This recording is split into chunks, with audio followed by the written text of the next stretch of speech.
की जाएगी। वो मर्द कलंदर मारहरा का यूं जवाब दिया था, आप अपनी कुर्सी अपने पास रखो, अल्लाह ने मुझे आयतल कुर्सी अता फरमाई।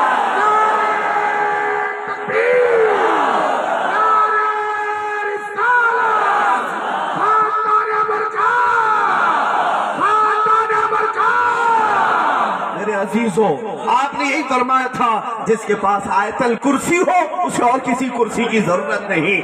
फिर वही नारा मैं आज यहाँ पर लगाना चाहता हूँ। उस सैयद मियाँ ने कहा था अब तुम्हारे लिए बहुत करीब है, हालात बहुत करीब हैं, उस वक्त यही नारा लगाओ, किसी की जय विजय क्यों पुकारे, क्या गरज हमको, किसी की जय विजय क्यों पुकारे, क्या गरज हमको, हमें काफी है सैयद अपना नारा या रसूल अल्लाह, हमें काफी है सैयद अपना नारा, बस इस पर हमें जीना है। मेरे अजीजों, आला हज़रत फाज़िल बरेलवी रज़ी अल्लाह तआला अन्हु की बात भी मैं यही कह रहा था। पूरी जिंदगी भर वक्त के मुजद्दिद ने, वक्त के इमाम हक ने कभी ताकतों से और कभी किसी हुकूमतों से खौफज़दा होकर उनकी मदद के लिए गुहार नहीं लगाई और ये नहीं कहा मैं बेबस हूँ, बल्कि बारगाह मुस्तफ़ा में कहा है या रसूल अल्लाह, या हबीब अल्लाह, तुम हो हफीज़ो मुगीज़, क्या है वो दुश्मन खबीर, तुम हो तो फिर खौफ क्या, तुम पे करोड़ों दुरूद, शाफी हो नाफी हो तुम, वाफी हो काफी हो तुम, दर्द को कर दो दवा, तुम पे करोड़ों दुरूद। और अपने मुतालिक आजिजी में कहा था, बेहुनरो बेतमीज किसको हुए हैं अजीज एक तुम्हारे सिवा, तुम पे करोड़ों दुरूद, गंदे निकम्मे कमी, महंगे हैं कौड़ी के दिन, कौन हमें पालता, तुम पे करोड़ों दुरूद। आका आपका दरबार ही वो दरबार है, करके तुम्हारे गुनाह मांगे तुम्हारी पनाह, और तुम कहो दामन में आ, तुम पे करोड़ों दुरूद। दुनिया में कोई ऐसा दरबार नहीं है जिसकी खता करने के बाद वो फिर तुम्हें बुलाए। एक बार किसी के साथ नाफरमानी हो जाए वो धुतकार देगा, लेकिन मेरे मुस्तफा की गैरतमंदी इतनी है कि 1000 बार उनसे रूठने वाला फिर वापस आता है तो वो मुस्तफा यूं कहते हैं, आजा मेरे दामन में फिर से पनाह ले ले। आता है फकीरों पे उन्हें प्यार कुछ ऐसा, खुद भीग दे और खुद कहे मंगते का भला, खुद भीग दे और खुद कहे मंगते का भला हो। लिहाजा है मुसलमानों, तुम्हारी हिफाजत कहां से हो सकती है, तुम्हारी हिफाजत कहां से हो सकती है।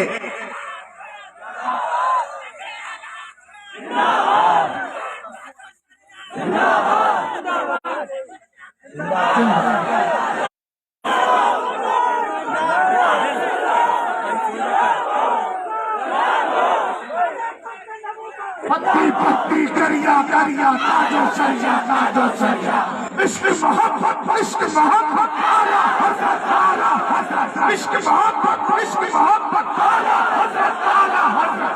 लब्बैक लब्बैक लब्बैक या रसूल अल्लाह, लब्बैक लब्बैक लब्बैक या रसूल अल्लाह।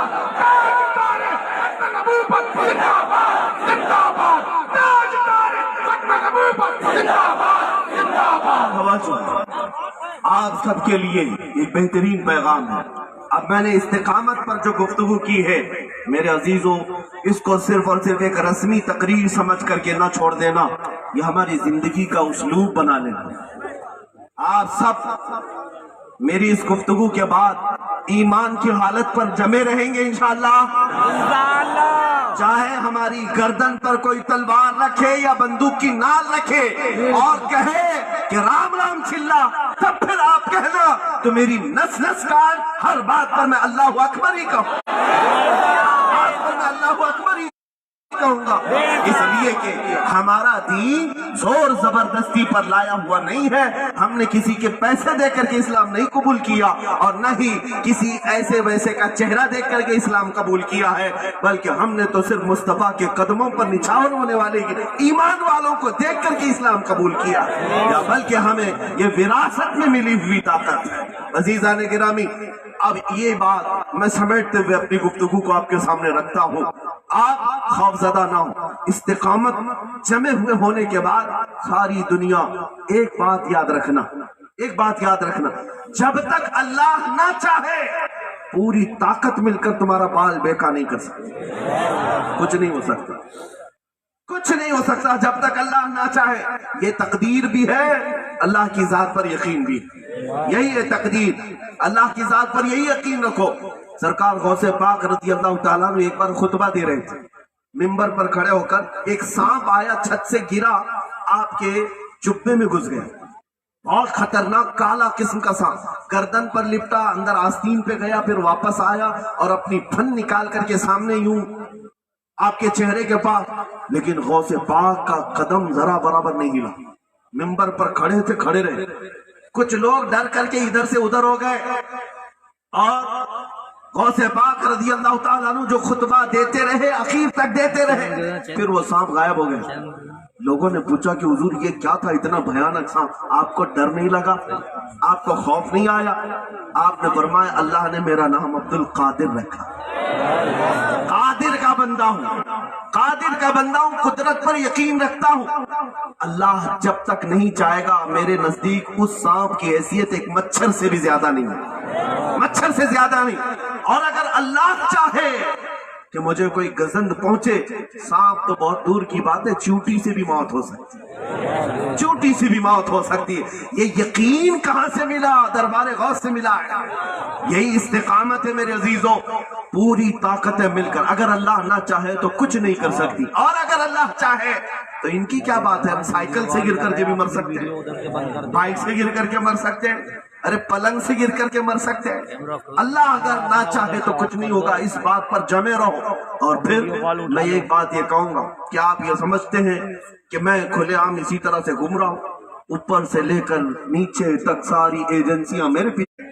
ये कोई साहब आएंगे और कहेंगे हम तुम्हारे मसीहा हैं, परसों से हम तुम्हारे हैं, और इनकी हालत ये है कि मुसलमान जल जाएं, कट जाएं, मर जाएं, इनमें से कोई जाएगा नहीं। एक किसान अगर गाड़ी के नीचे आकर मर जाए तो उसके लिए सब जाएंगे, मुसलमान मरे तो नहीं, ना आसाम में जाएंगे, ना कश्मीर में जाएंगे, ना त्रिपुरा में जाएंगे। क्यों? ये जाएंगे तो इनका सेकुलर चेहरा बेदाग, ये दागदार हो जाएगा, उनकी कौम नाराज हो जाएगी।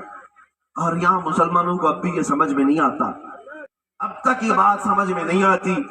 सेकुलरिज्म के नाम पर 70 साल से धोखे में रखा गया, धोखा दिया गया। अजीजा ने गिरामी वक़ात, एक बात याद रख लेना, कोई तुम्हारा यहाँ पर मसीहा नहीं है, कोई तुम्हारा दर्द समझने वाला नहीं है। अगर कोई तुम्हारा मसीहा है और दर्द समझता है तो सिर्फ मकीने गुंबद खजरा है, और सिर्फ नबी पाक की जात है। मैं जो बात कह रहा था, सारी ताकतें लगा करके तलाश करने लगे, इसके पास आमदनी कितनी है, इनकम क्या क्या है, अकाउंट क्या है, जमीनें जायदाद क्या है, कुछ नहीं मिला। मेरे अजीजों, बेखौफ इसीलिए आपके दरमियान जीते हैं कि अब दुनिया बनाने की कोई हवस हमें है भी नहीं है।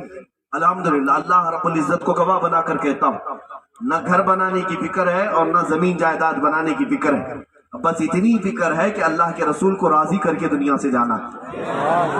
इतनी फिक्र है कि नबी पाक सल्लल्लाहु ताला अलैहि वसल्लम को राजी करके दुनिया से जाए, कि जाए तो कम से कम मेरे आका मुस्कुरा करके हमें मुसाफे के लिए हाथ तो बढ़ाए, इतनी बात है। लेकिन मैं एक यकीन से भरी हुई बात आपके सामने कहता हूँ, मुर्शिद बरहक हुजूर ताजुल शरिया बदरुल तरीका रहमतुल्लाह ताला अलैह हमें समझाया था। एक बार डर के माहौल में उन्होंने ये बताया था कि अगर मुसलमान डरने लगे तो उन्हें ये बता देना, मुझे क्या फिक्र हो अख्तर, मुझे क्या फिक्र हो अख्तर, मेरे यावर है वो यावर, बलाओं को जो मेरी खुद गिरफ्तार बला कर दे। जिसके पास इतनी बड़ी ताकत है उसे खौफ क्या है?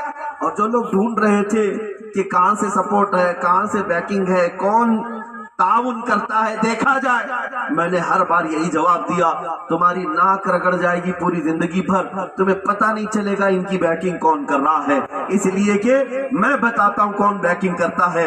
ढूंढा ही करे सदर कयामत के सिपाही, ढूंढा ही करे सदर कयामत के सिपाही, वो किसको मिले जो तेरे दामन में छुपा हो, वो किसको मिले जो तेरे दामन में छुपा हो।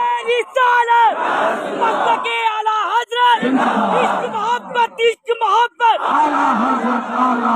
प्यार मोहब्बत गुस्ताखे नबी की एक सजा, गुस्ताखे नबी की एक सजा, गुस्ताखे नबी की एक सजा। तवज्जो मेरे अजीजों, اب میں آپ سے اتنی بات کہوں گا، اس کے بعد جلسہ ہو یا نہ ہو، میں آؤں یا نہ آؤں، لیکن اس بات پر ضرور قائم رہنا آخری سانس تک۔ اللہ نے جو ہمیں ایمان کی دولت دی، میرے نبی کی غلامی جو عطا کی ہے، اس بات پر میں کسی سے سمجھوتا کبھی نہیں کر سکوں گا۔ جو جان مانگو تو جان دے دے، جو مال مانگو تو مال دے دے، مگر یہ ہم سے کبھی نہ ہوگا نبی کا جاہو جلال دے دے۔ اس بات پر قائم رہیں گے پورن پور والے۔ خبیب ابن عدی ایک صحابی رسول ہیں، مکہ والوں نے انہیں گرفتار کر کے سولی پر چڑھایا تھا، مکہ کے ایک چوراہے پر سولی پر چڑھایا تھا، ان کی ناک کو کاٹا، ان کے ہونٹ کاٹے، ان کے ناخنوں کو پکڑ سے کھینچا، اللہ اللہ، ان کی آنکھوں میں گرم سلائیاں پھیری، پتھر مارتے رہے، اور مکہ کے ظالموں میں سے ایک اوباش نے پکار کر کے یہ کہا تھا، اے خبیب، کیا ہی اچھا ہوتا تو گھر میں آرام کر رہا ہوتا، تیری جگہ محمد ہوتے، تیری جگہ محمد ہوتے اور تو آرام کر رہا ہوتا۔ خبیب ابن عدی، ایک غلام کا جواب کیا ہے سنو، استقامت کسے کہتے ہیں توجہ چاہتا ہوں۔ ارے پورے ہونٹ کٹ گئے تھے، آنکھوں میں سلائیاں پھر گئی ہیں، ناخن پکڑ سے کھینچے گئے ہیں، جسم کا مسئلہ کیا جا رہا ہے، پتھروں کی بارش ہو رہی ہے، باوجود اس کے خبیب کہتے ہیں، اے ظالمو، تم کہتے ہو کہ خبیب بستر پر سو رہا ہو اور محمد میری جگہ پر ہوتے، خبردار سنو، محمد عربی صلی اللہ تعالیٰ علیہ وسلم کی بات کرتے ہو، خبیب کے جسم کے 1000 ٹکڑے ہو جائیں مجھے پھر بھی گوارا ہے، میرے نبی پاک کے تلوے میں کانٹا بھی چبھے مجھے برداشت نہیں، کانٹا بھی چبھے مجھے گوارا نہیں۔ اسی خبیب کے ایمان کی آپ کو اللہ تبارک و تعالیٰ کی بارگاہ میں واسطہ دے کر کے کہتا ہوں، میرے عزیزوں، اب زندگیاں اس سے بھی زیادہ سخت آ جائیں تو نبی پاک کے نام پر ہر سختی کو سہ لینا، ہر سختی کو سامنا کر لینا، لیکن میرے مصطفیٰ کریم صلی اللہ تعالیٰ علیہ وسلم کے ساتھ بے وفائی کبھی نہیں کرنا۔ یاد رکھنا، جب تک جیو گے، لیکن جب جاؤ گے تو قبر میں میرے مصطفیٰ کا سامنا کرنا ہے یا نہیں کرنا ہے؟ حشر میں حضور کو دیکھنا ہے نہیں دیکھنا ہے؟ ہم قبر میں بھی جاتے ہیں تو کیا کرنے کے لیے جاتے ہیں؟ اب تو پائے ناز سے فرشتوں کیوں اٹھو، مر کے پہنچاؤں یہاں اس دل ربا کے واسطے۔ قبر سے اٹھنا تو کوئی آسان کام نہیں تھا، قبر سے اٹھنا کوئی آسان کام تو نہیں تھا۔ حشر میں بھی آئے ہیں انہیں دیکھنے کے لیے۔ ہمارا حال تو یہ ہے، جب نبی پاک کو قبر میں بھی دیکھنا ہے، حشر میں بھی دیکھنا ہے، تو اے نوجوانوں، اس مختصر سی زندگی میں کیوں نہ ہم ان کے دامن کو تھام لیں، کیوں نہ ہم ان کے پیچھے چل پڑے۔ جب جانا مدینے ہی ہے تو آج ہی وہ راستہ کیوں نہ اختیار کر لیا جائے۔ سفر کرنا ہی ہے نا، آخرت کا سفر کرنا ہی ہے، تو کل کیا